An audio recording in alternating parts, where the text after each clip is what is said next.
The book of Joshua tells us of Israel's conquest of Canaan. Now this story, this is not the typical war story. And I say that tonight because it does not go into any details about the actual fighting. But what is shared with us makes us to know that this battle was actually designed by God. Mm-hmm. There are three main characters that we would see in the book of Joshua. We see Caleb, we see Joshua, and there is a character by the name of Rahab. Mm-hmm. And three of them are three characters of great faith.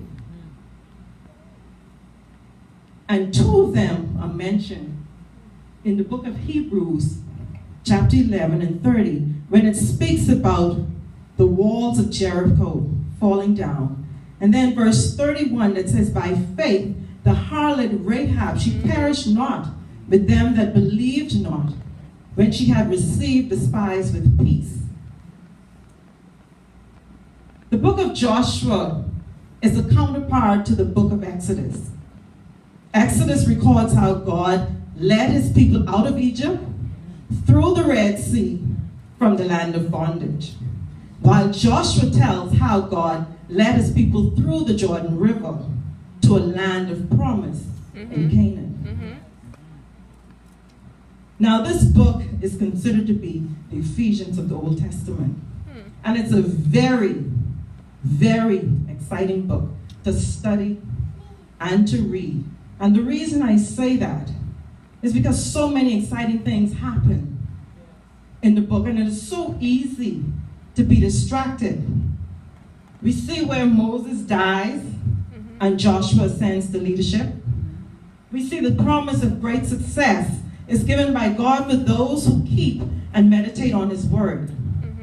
We see a harlot is saved, even though God commands Israel to not become involved in prostitution. And we see that in Leviticus 19 and 29. We also see the wall of Jericho falls. We see where Joshua commands the sun to stand still. And at 80 years old, Caleb says to Joshua, give me this mountain. So you see we have a lot going on in the book of Joshua. But tonight I want to focus on Rahab. But to get to her story, let me set the scene for her arrival. Let us start with Joshua, the son of Nun. 1 Chronicles 7 and 27 tells us that he's a descendant of Ephraim.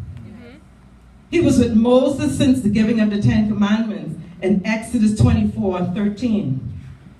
In Exodus 17, 8 to 14, where he's first mentioned, he stands tall in the battle of the giants.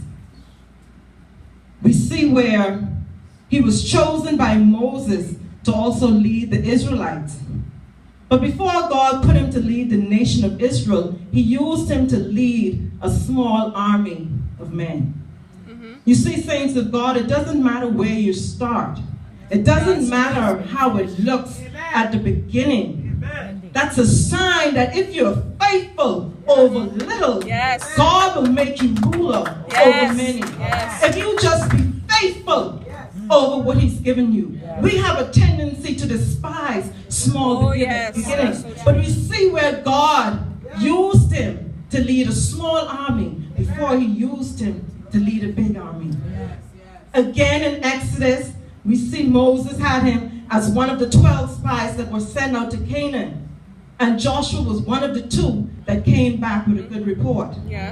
Shortly before Moses' death, he was directed to make Joshua his successor. In Joshua 1 and 2, God speaks to Joshua and says, Moses, my servant, is dead. Now arise and go over this Jordan.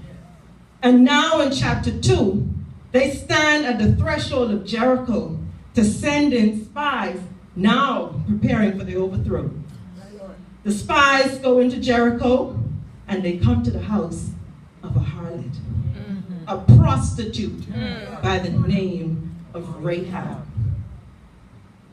Now this is an extremely important statement, because the Bible tells us that this woman who saves and protects the Jewish spies, she was putting her own life and the life of her family at risk. The Bible also tells us that the spies came to her house. She hid them because the king of Jericho was searching for them. So you see here, she was a harlot. She was a prostitute. But she was willing to risk her life and the life of her family to protect the two spies.